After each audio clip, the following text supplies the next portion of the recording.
Good morning, my name is John EverBlest. Welcome to Deceived by Pharmakia, part 3 for such a time as this.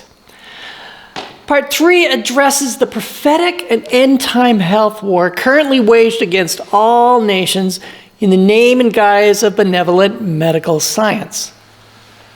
To prevail in this war, we must understand the weapons that were used against us in the pandemic and the true spiritual nature and agenda of this escalating war. Those weapons will be aimed at us again. As man's health laws conflict with God's health laws, health and forced drugging have become the most agitated topics on planet Earth, making God's health laws present truth and a testing truth for us in these last hours of our probation. The events of 2020 and 2022 were just the opening acts. Prophecy tells us of much worse to come. And I believe God intended that those events be a wake-up call for what's coming next. He has specified what we are to do, and He is calling us back to active duty as such a time as this. All right, the weapons formed against us. The merchants of Pharmakia showed us the weapons that they were willing to use on us during the forced drugging campaign of C-19. They revealed their true intentions. To continue to deny this reality is just suicidal. The weapons used against us were formidable, and they still are. They prospered wildly against us in the heat of the battle of forced drugging in the COVID wars, and it's not over. Just because we managed to bob up to the surface to take a breath while they're regrouping does not mean this war is over.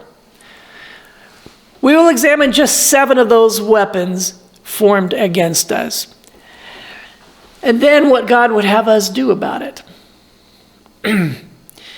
Just think for a moment what life would be like now had there been no pushback against those forced weapons.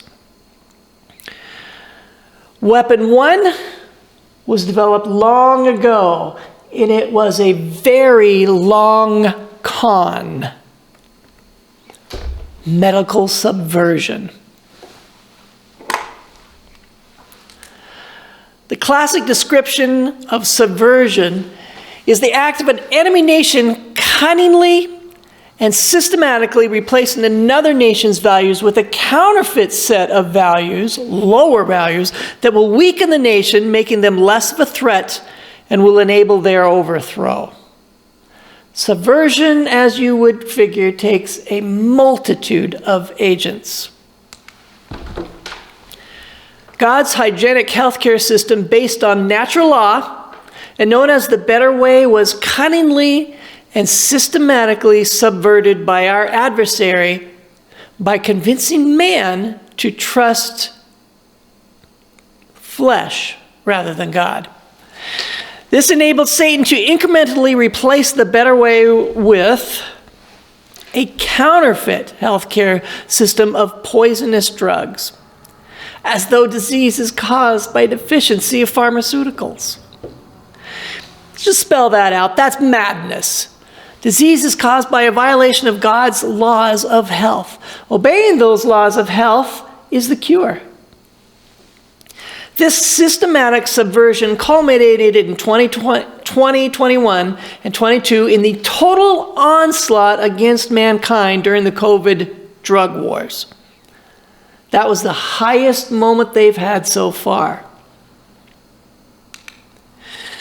Babylon claimed that her poisons would prevent and reverse disease, and that there is no better way, and that there never was a better way. And if anyone dared to claim otherwise, they were censored, prosecuted, persecuted, and worse, when they thought no one was looking, which we'll address later on.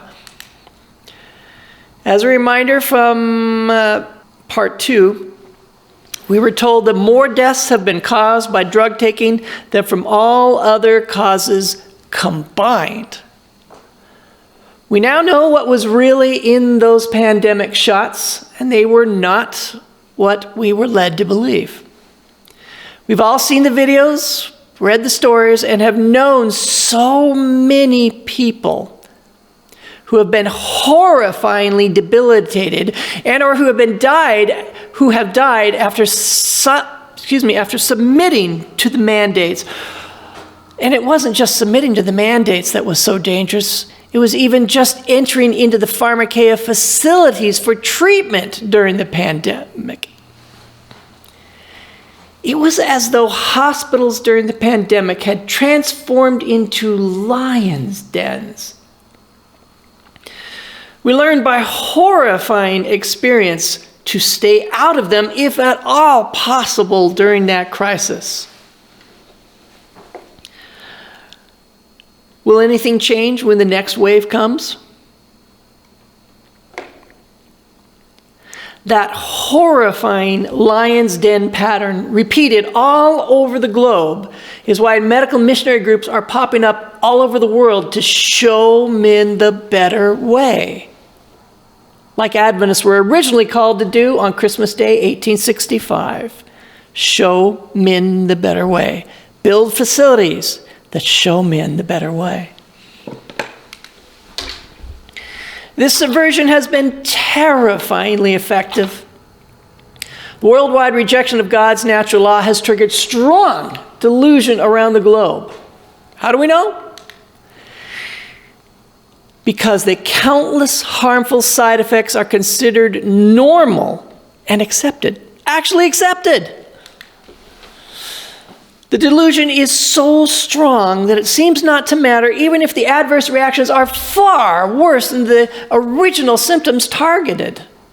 Debilitation and even death are risk. Users daily gamble with their very lives.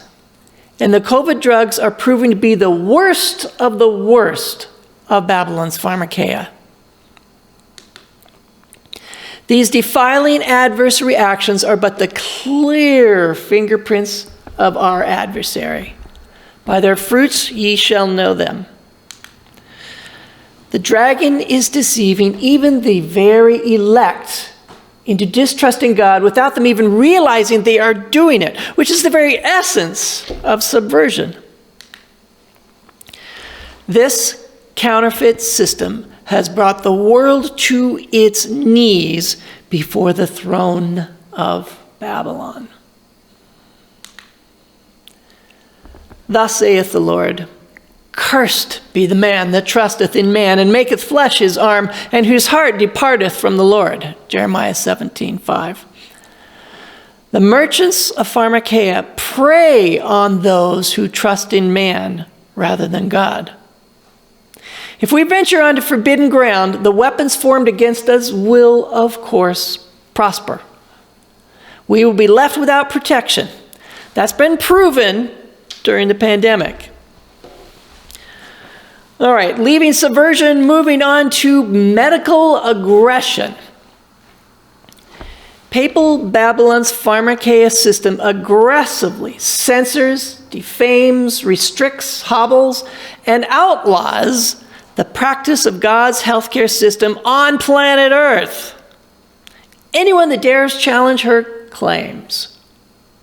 And that's done through the agencies such as the AMA, ADA, CDC, NIH, FDA, all three branches of government, the media, academia, social media, etc., etc., etc. Medical aggression is religious aggression. So, given our limited amount of time that we've got here, and that we covered this particular aspect, medical aggression, in part 2, we're going to move on to weapon 3. Medical propaganda. Oh, what can be said about this? Would fill a book. We're just going to give it a tiny little inkling here. See that sign there? Anti-vaxxers are prolonging the pandemic. That was the tone. God has warned us over and over of the dangers of pharmakeia. Yet the world was still hammered with the notion that the undrugged were a danger to society, a threat to their children. The undefiled were associated with disease and death. Anti-vaxxers, a threat to our future. Especially during the COVID wars, the informed were considered ignorant and portrayed as subhuman, ignorant slime with no ability to reason from cause to effect, like this image actually portrays. And those that did not subscribe to the dominant narrative were treated as subhuman slime with no right to informed consent.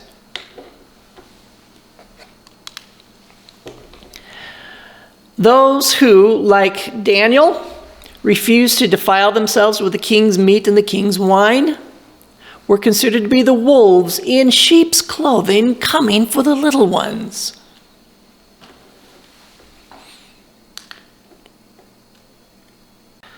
The children who were yet unpoisoned were, and still are, associated with disease and death. Thus, the continued mandatory defilement of children in schools and adults and government and the military, etc. The appropriate response to the inciting propaganda against our children should be that of a mother tiger protecting her cubs. This is pure evil. It's an omen of much worse things to come. Prophecy verifies this. Our children are being targeted. This is President Biden here. The only pandemic we have is among the unvaccinated, and they are killing people.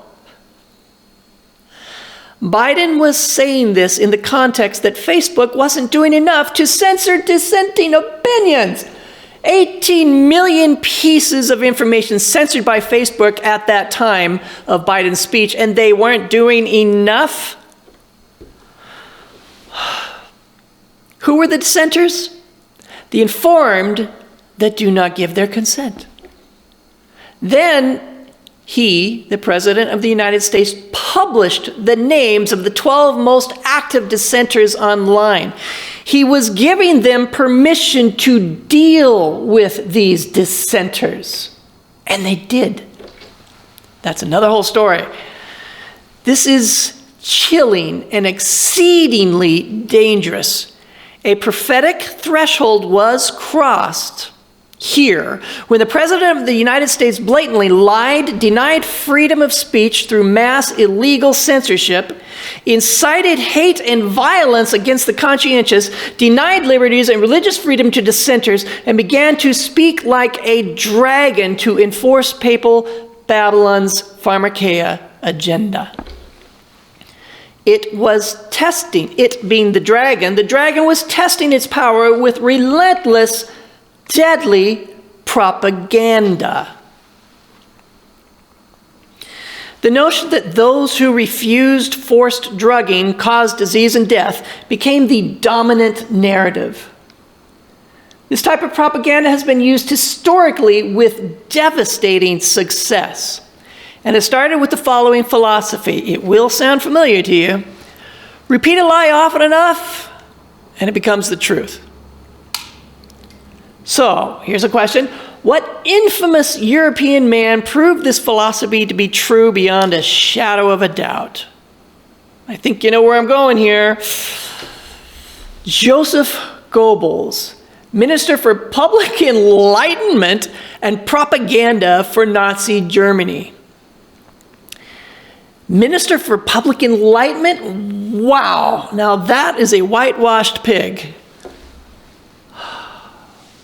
Goebbels used this technique of oft-repeated lies to systematically murder 11 million Jews, not including the millions of soldiers and civilians who also died, a total of 75 million deaths. Goebbels did just what the world did during the pandemic. He associated the targeted innocent with disease and death. This is a Nazi propaganda magazine on display. The title in English reads, "The Jews are our misfortune."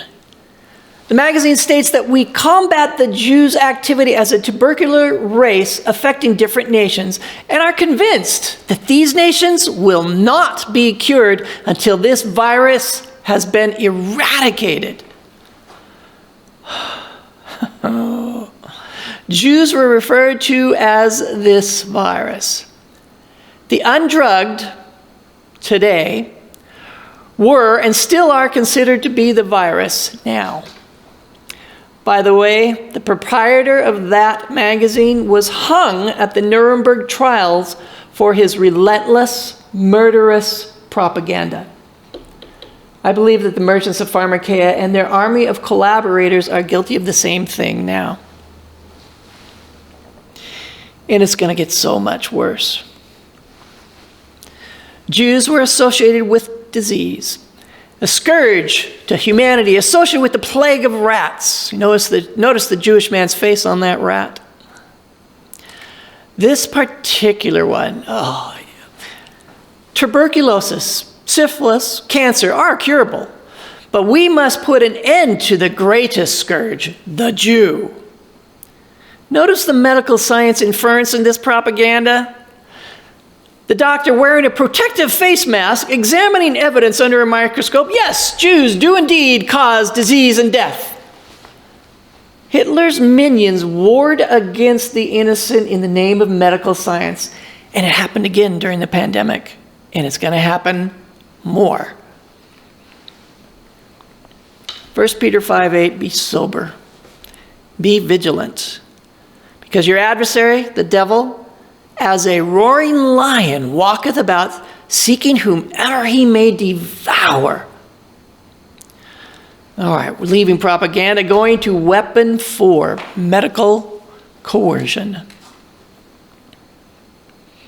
Does that picture look about right, what we went through?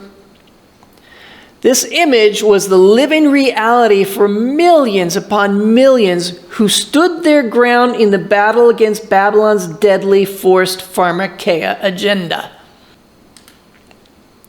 Medical coercion is embraced by the true believers because they have long placed their trust in man rather than God. You know that's right. You know it's that simple. We all know that force is contrary to God's government, but it's in perfect harmony with Satan's government. The next slide is a reminder of where the coercion really began to ratchet up here in the United States after Biden's inciting speech. It set the example for everyone else in the U.S., and it was the most chilling omen of things yet to come. Now, keep in mind, there's certain words I can't say, and the reasons you know why, in this presentation. So, that being said, look carefully as this next slide here. New York City required proof of drugging for indoor activities, the first in the nation. Mayor Bill de Blasio announced the mandate Tuesday morning, August 3, 2021. This was less than a month after Biden's inciting accusations against the informed and unwilling. And yes, Biden gave him his blessing to do this. This opened the floodgates for much worse and much more religious aggression laws against the conscientious. But as long as government invokes the name of medical science, they can make whatever claims they like, do whatever they want, and get away with it. De Blasio continues here. If you want to participate in our society fully, you've got to get drugged. We think it is so important to make clear that if you are poisoned, you get to benefit in all sorts of ways. You get to live a better life. Besides your health in general, you get to participate in many, many things. But if you are undefiled, there are going to be fewer and fewer things that you are able to do. That sounds familiar, doesn't it? It's because this tactic was taken directly from the pages of Mein Kampf. Mein Kampf! This is what Hitler did to his own citizens to get them to join the Nazi Party. Instead of pushing drugs, it was membership. And membership had its privileges. Germans who refused to join were marked and targeted. He used the same tactic on the Jews as well, but in different ways, much worse ways. The pandemic began to show us what collaborators and true believers will be willing to do to the innocent and undefiled. And this was just a tiny little inkling of what's coming in our future. Prophecy spelled it out. Woe unto them that decree unrighteous decrees, and that write grievousness which they have prescribed. Isaiah 10:1. Interesting word, don't you think? The pandemic's coercive health laws were in direct conflict with God's health laws. And they still are in schools, hospitals, government agencies, the military, etc. God's health laws prohibit us from defiling ourselves with anything unclean. Man's health laws insisted that we defile ourselves with the unclean by injecting it directly into ourselves and our children's bodies. Yet both the ingredients and the life-threatening adverse reactions of pharmakia testified to its unclean and defiling nature, revealing their counterfeit status. Of course, by their fruits ye shall know them. But even before the pandemic, laws required that children must be defiled with pharmakia in order to attend school. So here's a question. If the enemy of our souls was to choose just one kind of drug out of the thousands that were available to force upon humanity, which do you think he would choose? Which is more likely, that he would choose the least harmful or the most harmful? Have you ever wondered how it is that out of all the drugs available to us, the most controversial, the most harmful of them all require no doctor's prescription at all? Government just simply bypassed that too. Health is the entering wedge for both sides of the great controversy, one to heal, the other to kill. Coercion quickened the pace of the steady tread of events, proving that the last movements will be rapid ones. Coercion forced a stand, one side or the other. Yet it's a test of loyalty for both sides. Yet in mercy, God allowed the forced drugging to come to a crisis that Babylon's pharmakia might more fully reveal to the world its true nature and intent. These new forced drugs have caused an unprecedented flood of debilitating adverse reactions and skyrocketing death rates. Yet this is frantically, systematically, and illegally censored, and its reality entirely ignored, as is informed consent, human rights, refuting science, natural immunity, natural law, reason, the collapse of society and economies, ruined lives, lost liberties, and the inability to buy and sell. All this and even the evidence of its own massive failure just seemed to goad the merchants of pharmakia into enacting even stricter laws to force her satanic agendas with ever more satanic zeal. The merchants of these sorceries have revealed to the world their nefarious intentions, while absurdly claiming to be saving us. They claimed that if we would just comply, that we will be set free from suffering and death. Yet God tells us that more deaths have been caused by drug taking than from all other causes combined. So, who will we choose to believe? Government has made this sort of claim before. If you comply, you'll be set free from suffering and death. Do you remember where we have heard that lie before?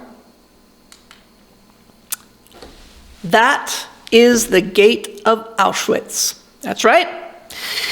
That motto on the gate was installed on the gates of Nazi concentration camps.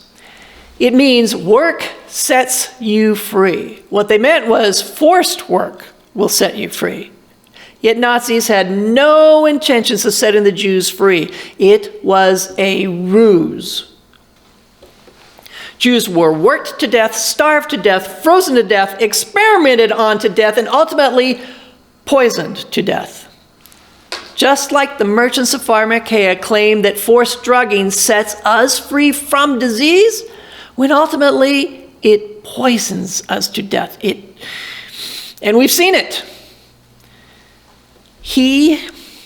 God has thoroughly warned us about Pharmakia's true nature. He has strewn evidence all across our paths of their nefarious intent. If we become ensnared by sorcery, Pharmakia, drugs, pharmaceuticals, we have only ourselves to blame. I suspect this unveiling of sorcery to be God's last attempt to awaken his people, as from a dream, that they might once and for all flee the drug-dealing business altogether. It's hard to say this. Our hospitals have been merchants of sorcery since 1912. Yet God, in mercy, is calling us back to natural law medical missionary work before our candlestick is forever removed. In these final testing hours, do we really think it's safe to ratchet up the defiance of God by publicly supporting forced Babylonian sorcery and persecution? That being said, the image to the beast is already speaking like a dragon to enforce the papal agenda of forced sorcery. We know that. But sadly, on October 25, 2021, Adventist leadership gave that dragon their official endorsement when they published their document supporting forced sorcery by the image to the beast. Oh, you got to take a breath with that, huh? That means something. It means that when the church, any church, when the church, in opposition to God's laws, began to act the part of enforcer for government mandates, it began to form its own image to the beast, church in union with the state. Draw your own conclusions on that. The church has no business acting as the enforcement branch for government edicts. Since leadership presumed to speak for us in this matter, grassroots Adventists had to take a public stand for truth. And it's about time. How else would it happen? The simple short excerpt from the document that I'm about to show you is blatant public defiance of God and his natural law. We are told that the church will appear to fall. Will this public defiance have something to do with that? This document was published nearly 2 years into the COVID crisis, after Babylon's ruthless, merciless push of Pharmakia and illegal mass censorship and persecution had revealed her true intent and character, leaving them without excuse. They made this declaration public. Therefore, a public rebuttal or rebuke was necessary. Here's the title of the document and the list of departments that signed it. The title was Reaffirming the Seventh-day Adventist Church's Response to COVID-19. Yeah, they wrote a response to this a while back. Before that, this is reaffirming it and making it stronger. From Silver Spring, Maryland, United States, these are the people that signed it. General Conference Administration, Biblical Research Institute, General Conference Health Ministries, Public Affairs and Religious Liberty Department, whoa, now that's a surprise. Eye-opening surprise. General Conference Office of General Counsel, and shockingly, Loma Linda University Health. This was published in the Adventist News Network. Like I say, it is the official news agency of the Seventh-day Adventist Church. So keep in mind that the document the following excerpt is taken from was written in the context of setting straight those poor, self-deluded Adventist members who objected to forced drugging and who ignorantly believed that it was a religious liberty issue. You would have had to read the entire document to understand just how far separated it was from God's counsel to us. Here is just the quote concerning forced drugging. The Seventh-day Adventist Church is not opposed to public safety and government health mandates. Okay. Submission to government authorities is a biblical principle unless it conflicts with obedience to God. And forced sorcery that defiles these borrowed bodies made in the image of God does not conflict with obedience to God? Seriously? God condemns force, he condemns sorcery, he condemns defilement. Strong delusion does not exempt us from God's judgment, nor does our name. Oh, my people. They which lead thee cause thee to err and destroy the way of thy paths. Isaiah 3:12. Jeremiah 6:16 says, Thus saith the Lord, Stand ye in the way and see, and ask for the old paths, where is the good way, and walk therein, and ye shall find rest for your souls. But they said, We will not walk therein. We are no longer a threat to Satan's agenda of sorcery that deceives all nations, for we have joined him in that agenda. Continuing on in that article, in many cases, the Seventh-day Adventist Church has supported government mandates in support of health and safety issues. Well, you got to ask yourselves this question: how is that a proud resume item if these mandates conflict with God's mandates? If we are not on a government watch list by now, we should be ashamed of ourselves. Instead of Adventists converting the world to God's natural health law, the world has converted Adventists to the dragon's unnatural health laws. This is madness. Rebellious, treasonous madness. We cannot be a willing part of the culling of mankind and yet expect to hear the words, Well done, thou good and faithful servant, enter into the joy of the Lord. These mandates that our church supports cause the conscientious to begin to lose their ability to buy and sell. Forced drugging was clearly a prophetic event and a warning. The Adventist Church is not Babylon. It never was Babylon. It never will be Babylon. But we invited Babylon into our healthcare institutions, which means we invited Freemasons and Jesuits into our institutions to sit on our boards, to influence policy, to dictate their own nefarious agendas against God. Of course they do. We are under Babylon's control. We need not concern ourselves that we may soon be pressured to bow down to Babylon's idol of false worship on the plain of Dura. What is that to us? We have been faced down to Babylon for 110 years. Get up. Get up. Look how far we have fallen. We have forgotten that we are wretched and miserable and poor and blind and naked. Remember, therefore, from whence thou art fallen, and repent, do the first works, or else I will come unto thee quickly, and will remove thy candlestick out of his place, except thou repent. Do I really need to say what I'm just about to say?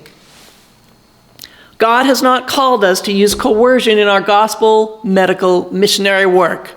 That is the work of Satan. If we support forced anything, we prove to the world that we are on Satan's side, and the conscientious will have nothing to do with us. We will have no credibility in the fight against forced Sunday worship.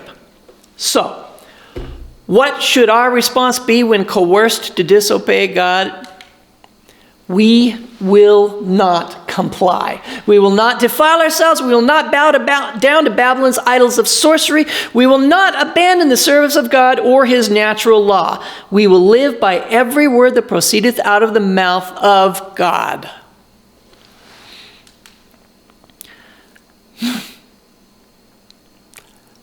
God is calling us to separate from Babylon's sorceries. Clearly, true gospel and medical missionary work will have to be a grassroots movement of the conscientious remnant. That's already started. COVID was the trigger.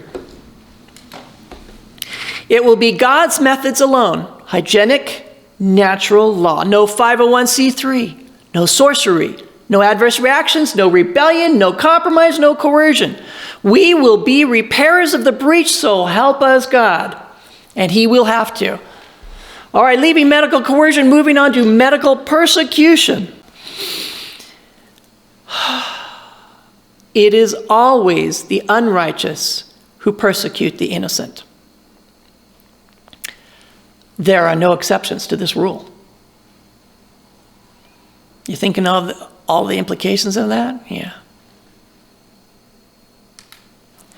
Those refusing medical defilement were demonized, feared, hated, marked, denied access to health care. Yeah, back up, marked. Denied access to health care, surgery, education, jobs, travel, public venues, restaurants, etc. The undrugged in the pandemic were systematically losing their ability to buy or sell. Did you smell the dragon breath during all of that? The dragon is not going away. You can still smell that breath. That dragon is currently in a crouching position, ready to spring upon those who place their trust in flesh rather than God. Some places like France, the Philippines, huge fines in prison for showing up in public undrugged, and for merchants who allow them in. Many countries have locked down their undefiled. Events in Australia and New Zealand were terrifying. It's rather clear, wouldn't you say, that the United States is not the only country to speak like a dragon. The whole world was speaking dragon. We knew that religious persecution was coming. We just didn't know that it was to start with man's health laws. Forced drugging laws set up the very network needed to enforce Sunday laws. The personal data mining, the tracking, the monitoring, the systems of surveillance, the liberty-restricting laws, the fear and hate generated against enemies of the state, the system of extortion and enforcement. All this has been set up in the name of benevolent medical science for the fatherland. The forced drugging agenda that's currently part of our recent history is where Joseph Goebbels' modern propaganda machine has been set up, tested, and refined in preparation for the final solution to those hated commandment keepers. Hard to believe. 11 million Jews found it hard to believe too, because it was impossible to believe that men could be that evil. So, the Jews, they stayed in the cities. They wore their yellow stars. They obeyed the mountains of mandates against them. They complied. They died. We cannot comply our way out of tyranny. Get ready, get ready, get ready. Press together, press together, press together. For thy merchants were the great men of the earth, for by thy sorceries were all nations deceived. The Babylonian beast forcing pharmakeia is merciless.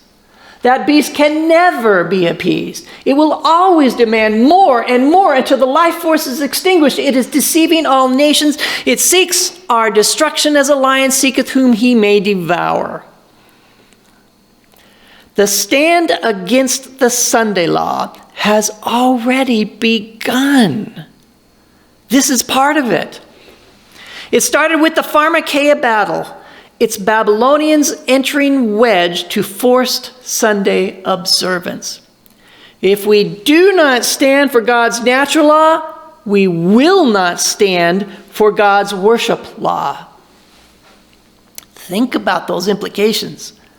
Those who refuse God's last call to return to obedience to his natural law will be found wanting and will prove unfit to stand in the Sunday crisis and the time of trouble. It will not help us to comply with satanic decrees designed to trick us or coerce us into disobeying God. Number 6, medical sorcery. If God himself placed warnings about this end-time medical sorcery in the book of Revelation and the writings of Ellen G. White, then we may be absolutely assured that the sorcery that is being pushed upon us is a witch's brew conjured up with genocidal intent. What else could it possibly be? Christians know this as Babylon's Pharmakeia that deceives all nations in Revelation 18:23. Ellen White referred to it as that which kills more people than all other causes combined. The world sees it as the Great Reset. It has been made clear to us that medical sorcery is the greatest killing machine of all time. If we had been following God's counsel on health reform, we would have been prepared to resist this sorcery and to warn the people of the world off Satan's enchanted ground. But we were on his enchanted ground already. Apparently, one of the things that the great Adventist health reform movement was intended to do was to spare the world from this great reset. By comparison, the great reset makes Nazis seem like fuzzy little kittens. Now, those who have rejected God's health message are in grave, imminent danger of becoming permanent victims of Babylon's Great Reset. Many already have. Many have already taken the Kool-Aid. The remnant movement must pick up that ball of health reform right where it was dropped. And where was that? At the feet of Pharmakeia. But wrestling that ball from the dragon's teeth will not be easy. The proof of that is highlighted in Weapon 7. Weapon 7, medical lawlessness.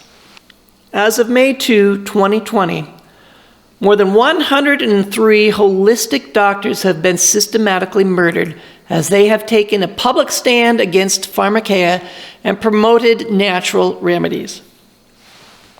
2 other doctors joined that club before there was even an official club. Dr. Zane Keim, the Adventist physician who offered the book Sunlight in 1980, he was pushed off a cliff. Dr. Max Gerson of the Gerson Therapy was curing hundreds of hopeless cases of TB and cancer using a vegan diet and juicing. He was poisoned, and he knew it. He tested himself. Many of those holistic practitioners died a mysterious and unexplained death. And now we may reasonably add to that list the recent mysterious, unexplained, sudden death of well-known Adventist medical researcher. His name? Raymond Abomsawin. He went from perfectly healthy to dead a few days after sending an important document to Robert F. Kennedy, Jr., related to the safety of the COVID vaccines. Since I first put this presentation together, I have come to understand that these assassinations are far more extensive than I first reported. Spread out, worldwide, known, blatant. It's genocide. A lawless war on all mankind. Reports are coming in from all quarters of the murders of those public figures who took a stand against Babylon's pharmakeia. So, given the very real risk that comes with taking a stand, public stand, against medical sorcery, the question may be quite justifiably asked, what if we just let someone else take a stand for us? What if we just ignore God's call to warn the world, hide what we know, and remain completely silent for our own safety? Mordecai's counsel to Queen Esther may give us answers to that question, and it's pretty clear. And Mordecai told them to answer Esther, do not think in your heart that you will escape in the king's palace any more than all the other Jews. For if you remain completely silent at this time, relief and deliverance will arise for the Jews from another place. But you and your father's house will perish. Yet who knows whether you have come to the kingdom for just such a time as this? Esther had to risk death to intervene for herself and her people when her God-appointed time had come. But standing by and doing nothing would have guaranteed her demise, as it will for us. As it will for us. Our God-appointed time has come as well. We are up at bat. If church members do not act the part God has assigned them, the movement of health reform will go on without them. We've seen that. That's happening. The world is catching on. And it will be seen. It will be seen that God has removed their candlestick out of its place. Those who refuse to receive and practice the light will be left in the background. Well, that doesn't sound terrifying at all, does it? I believe that this is happening right now. Lines have been drawn during the pandemic. Decisions have been made for and against God. In our own ranks, in the world, in every church. So how do we counter the weapons formed against us in this end-time war on our health, referred to as the Great Reset? How do we prove our loyalty to God and move forward amidst the fiercest of opposition? 4 simple things. This is the section where we start answering what God would have us do about it. Number 1, we repent of our treasonous rebellion.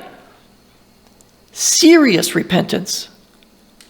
Number 2, we separate from Babylon's counterfeit healthcare system. Now. Do we not realize the lateness of time right now? When I say separate, I mean flee. 3, we return to God's natural law health reform. Number 4, we weaponize our health message. And how do we weaponize our health message? 7 things. 1, we go on the offensive. We are in a deadly end-time health war, and no war was ever won by focusing on defense or by deceiving ourselves into believing that we are not under attack. We will need to become Davids against the Goliaths who defy the armies of the living God. Quote from Testimonies for the Church. We have no time to lose. The end is near. The passage from place to place to spread the truth will soon be hedged with dangers on the right hand and on the left. Everything will be placed to obstruct the way of the Lord's messengers, so that they will not be able to do that which it is possible for them to do now. We must look at our work fairly in the face and advance as fast as possible in aggressive warfare. From the light given me of God, I know that the powers of darkness are working with intense energy from beneath, and with stealthy tread, Satan is advancing to take those who are now asleep as a wolf taking his prey. We have warnings now which we may give, a work now which we may do, but soon it will be more difficult than we can imagine. God, help us to keep in the channel of light, to work with our eyes fastened on Jesus, our leader, and patiently, perseveringly press on to gain the victory. Wow.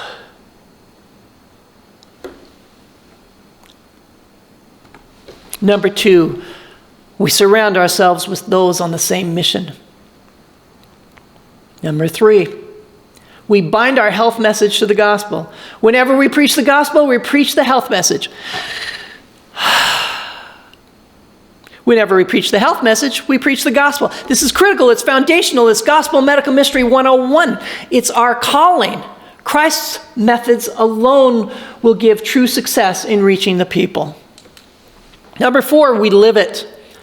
Whether therefore ye eat or drink or whatsoever ye do, do all to the glory of God. 1 Corinthians 10:31.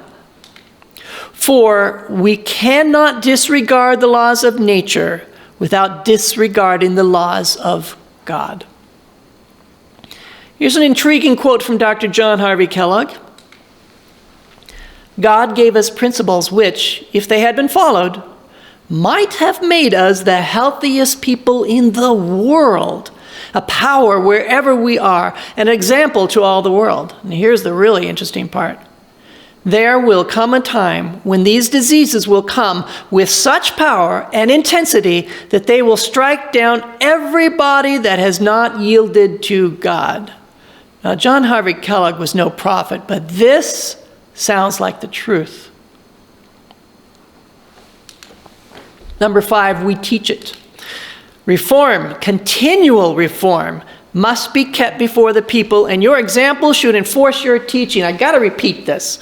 Reform, continual reform, must be kept before the people, before our own people, before the world, everybody. We make ourselves known once again for our advanced principles of health reform, and we teach the message of Revelation 18:23. That will be a grassroots movement, as I've said.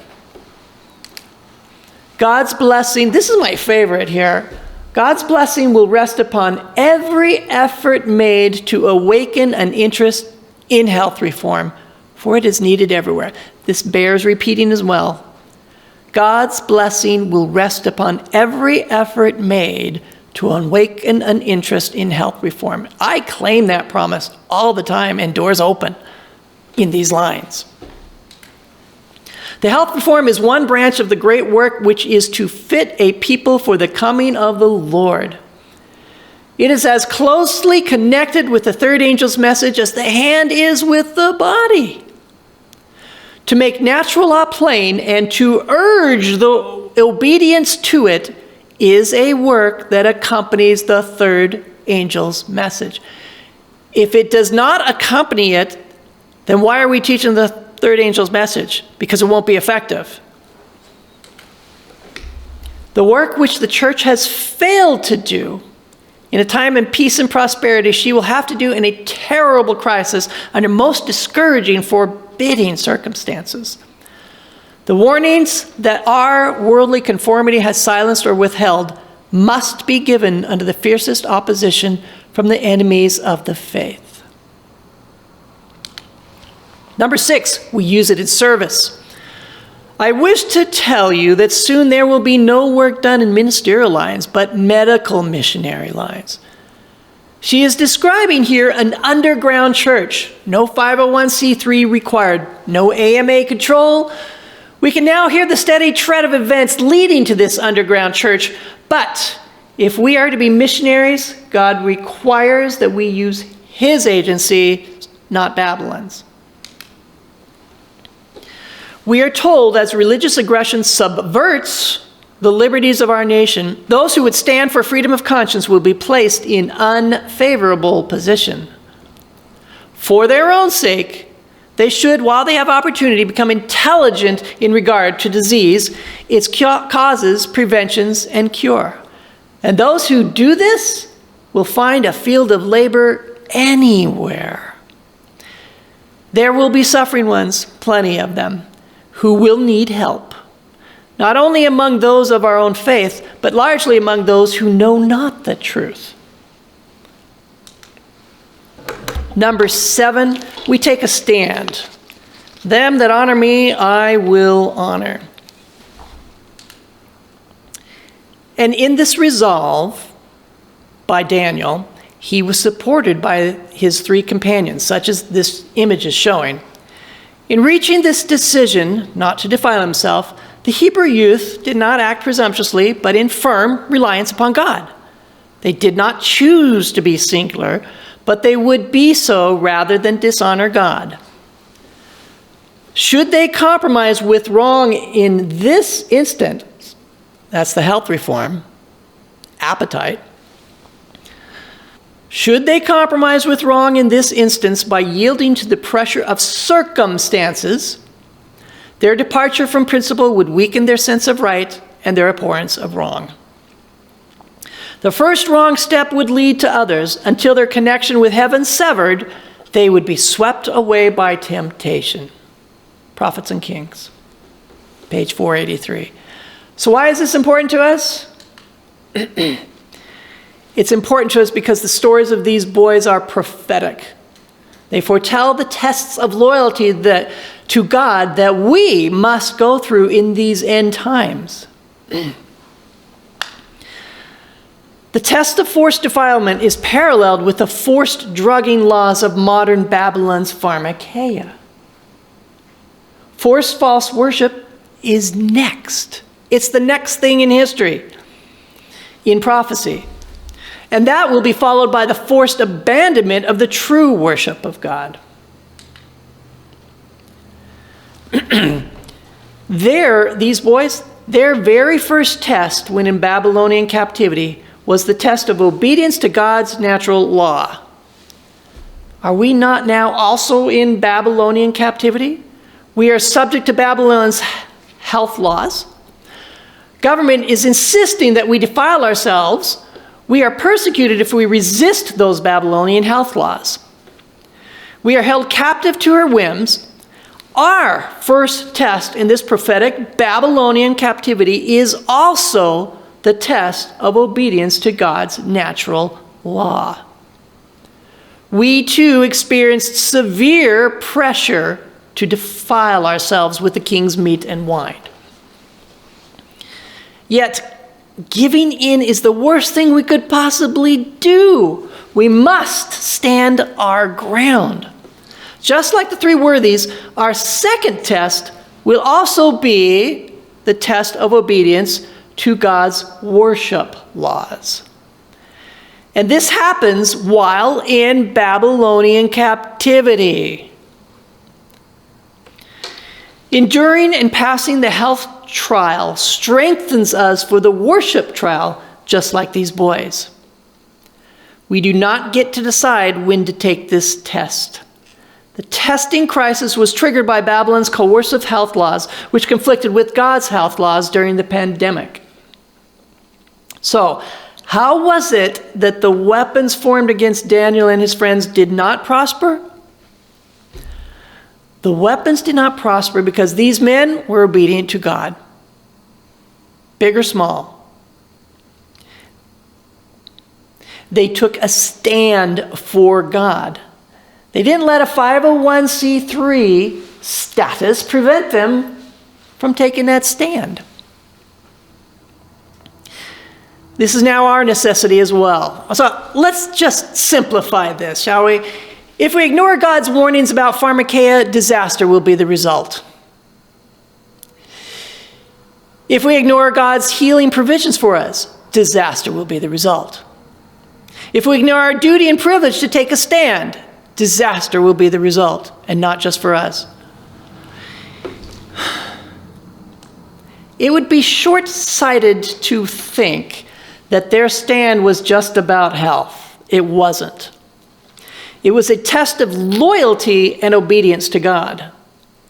It was an opportunity for God to show himself strong to the nations. It was an opportunity for God to honor them. It was a necessary trial that would strengthen them for the greater test of worship and the fiery furnace.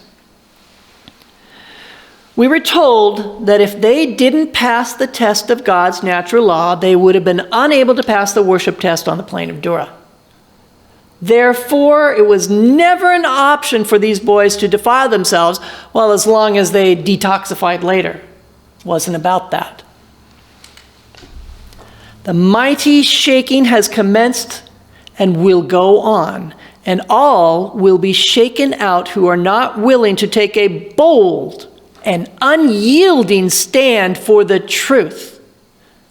So we may take courage in the fact that each time Daniel and his friends took a firm public stand for God's laws in opposition to a government mandate, God honored them magnificently. In cases where we are brought before the courts, we are to give up our rights unless it brings us in collision with God. It is not our rights we are pleading for, but God's right to our service. Well, that puts a different take on things, doesn't it? That's the proper perspective, the proper calibration. It is not our rights we're pleading for, but God's right to our service. Well, we didn't really hear that during this pandemic, did we? Them that honor me, I will honor, God says. Freedom of choice is exceedingly important, absolutely. But if we convince ourselves that the issue of forced drugging begins and ends with our rights to freedom of choice, then we miss the primary point of this crisis in God's eyes. It's our end-time test. This is God sifting the church. The real issue is not really about our rights at all, but God's right to our obedience to him and his natural law. And while the refuting science has its place, it's not the foundation of our defense. If we base our stand on man's science rather than God's right to our obedience and service, we give God no reason to honor us. Did these four boys present a scientific defense or a religious defense? Did they ever present a scientific defense? Taking a religious stand in a health crisis is the very thing that attracts the attention of the world to God's natural law. This is God's time to shine through his obedient servants. Here's what Ellen White had to say about the opportunity of crisis. She says, God designs the great subject of health reform shall be agitated. Really? That's an interesting word. And the public mind deeply stirred to investigate the subject of health reform. Could a Bible-based resistance to that forced drugging crisis be the very thing that would have deeply stirred the public mind to investigate God's health reform? I think it's true. This was our magnificent opportunity, and when it comes about again, we should be prepared for it. God means that testing truth shall be brought to the front. And she is talking about health reform here as a testing truth in these last times. God means that testing truth shall be brought to the front and become a subject of examination and discussion, even if it is through contempt placed upon it. The minds of the people must be agitated. Every controversy, every reproach, every slander will be God's means of provoking. She's using some really intimidating words here, or powerful words. Provoking inquiry and awaking minds that otherwise would slumber. So, is this agitation something that God brings about or something we're supposed to bring about? Here's her answer. Men and women must be instructed. They must be told. And ministers and people should feel that the burden of the work rests upon them to agitate the subject of health reform and urge it home upon others. This is not a passive work. Someone has to push. We all need to push. As the end approaches, the testimonies of God's servant will become more decided and powerful. Remember those two words, decided and powerful, flashing the light of truth upon the systems of error and oppression that have so long held the supremacy. She didn't say the system. She said the systems of error and oppression that have so long held the supremacy. Pharmakeia is one of those systems. The Lord has sent us messages for this time to establish Christianity upon an eternal basis, and all who believe present truth must stand, not in their own wisdom, but in God's. These will be registered in the books of heaven as repairers of the breach, the restorers of paths to dwell in. We are to maintain the truth because it is the truth, in the face of the bitterest opposition.